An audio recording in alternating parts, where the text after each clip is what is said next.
प्रधानमंत्री मोदी के नागपुर दौरे की। पीएम मोदी ने नागपुर में हेडगेवार और गोलवलकर को श्रद्धांजलि दी। इस दौरान माधव नेत्रालय प्रीमियम सेंटर की नई एक्सटेंशन बिल्डिंग की आधारशिला भी रखी। प्रधानमंत्री ने दीक्षा भूमि पहुंचकर पीएम मोदी ने महात्मा बुद्ध की पूजा की, लेकिन चर्चा और बहस सिर्फ प्रधानमंत्री मोदी के संघ की शरण में जाने को लेकर हो रही है।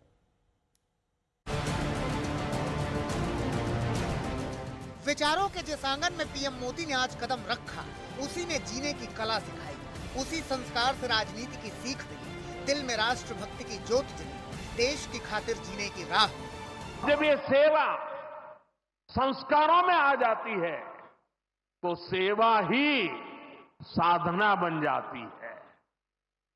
यही साधना तो हर एक स्वयंसेवक के जीवन की प्राणवायु होती है। ये सेवा साधना हर स्वयंसेवक को निरंतर गतिमान रखती है, उसे कभी थकने नहीं देती, कभी रुकने नहीं देती। हिंदू नववर्ष और चैत्र नवरात्रि के पहले दिन बतौर प्रधानमंत्री नरेंद्र मोदी की नागपुर में संघ मुख्यालय का ये पहला दौरा था। इससे पहले जुलाई 2013 में वो लोकसभा चुनाव के सिलसिले में हुई बैठक में शामिल होने नागपुर आए थे। सबसे पहले पीएम मोदी ने संघ के संस्थापक केशव बलिराम हेडगेवार और दूसरे सरसंघ चालक माधव सदाशिव गोलवलकर के स्मारक स्मृति मंदिर पहुंचकर श्रद्धांजलि दी। आरएसएस सिर्फ एक संगठन नहीं, बल्कि मोदी की राजनीति की आत्मा है। पीएम ने माधव नेत्रालय की नई बिल्डिंग की आधारशिला रखते हुए संघ के कामों की जमकर तारीफ की। जो विचार बीज 100 साल पहले बोला गया, वो महान वटवृक्ष के रूप में आज दुनिया के सामने है। ये कोई साधारण वटवृक्ष नहीं, राष्ट्रीय स्वयंसेवक संघ भारत की अमर संस्कृति का आधुनिक अक्षय वट है। हालांकि विपक्ष को पीएम मोदी का ये बयान नहीं पच रहा है। पीएम मोदी के इस दौरे को विपक्ष अपने हिसाब से ट्विस्ट दे रहा है कि आरएसएस तो इनका माई बाप है, वहां नहीं जाएंगे तो सुरक्षित नहीं रह सकता कोई बीजेपी का नेता, इसलिए जाना जरूरी है।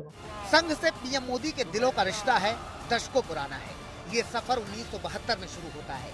1972 में नरेंद्र मोदी आरएसएस में शामिल हुए, प्रचारक बने।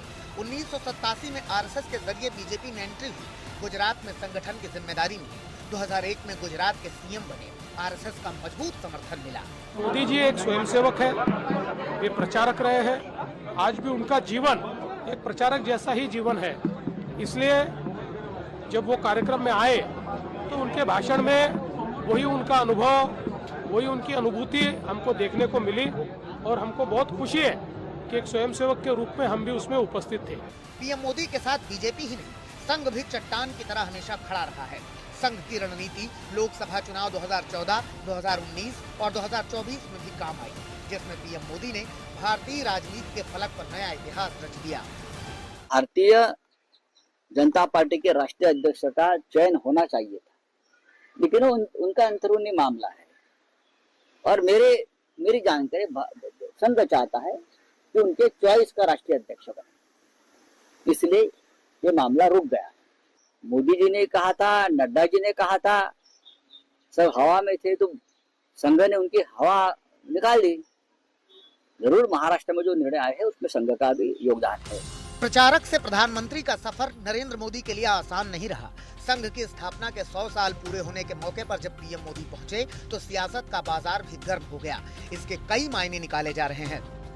संघ और बीजेपी के बीच समन्वय बढ़ाने की रणनीति, 2029 में मोदी की भूमिका पर संघ की मोहर, हिंदुत्व की सियासत को और धार देने की योजना। इस मुलाकात का असर क्या दिल्ली की सत्ता में दिखेगा?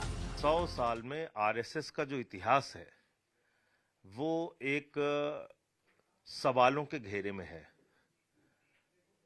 प्रधानमंत्री जी को और आरएसएस के प्रमुख को ये जवाब देना चाहिए कि 100 साल में आरएसएस का कोई भी प्रमुख दलित, पिछड़ा और आदिवासी क्यों नहीं बना। 100 साल में आधी आबादी की कोई एक महिला आरएसएस की प्रमुख क्यों नहीं बनी। नागपुर दौरे पर पीएम मोदी दीक्षा भूमि भी गए। दीक्षा भूमि पहुंचकर नरेंद्र मोदी ने महात्मा बुद्ध की पूजा की। हालांकि आज सबसे ज्यादा चर्चा पीएम मोदी के संघ के दरवाजे जाने की है। इसमें कोई शक नहीं कि नागपुर से निकला संदेश दिल्ली तक गूंज रहा है। संघ की छत्र छाया, मोदी की सत्ता यात्रा, क्या ये 2029 की नई पटकथा है? जब संघ और मोदी साथ हों तो राजनीति की धारा बदलती है। ये इतिहास में कई बार देखा गया है। अब सबकी निगाहें भविष्य पर हैं। तो क्या आने वाले दिनों में मोदी और संघ मिलकर भारतीय राजनीति की नई तस्वीर तय करेंगे?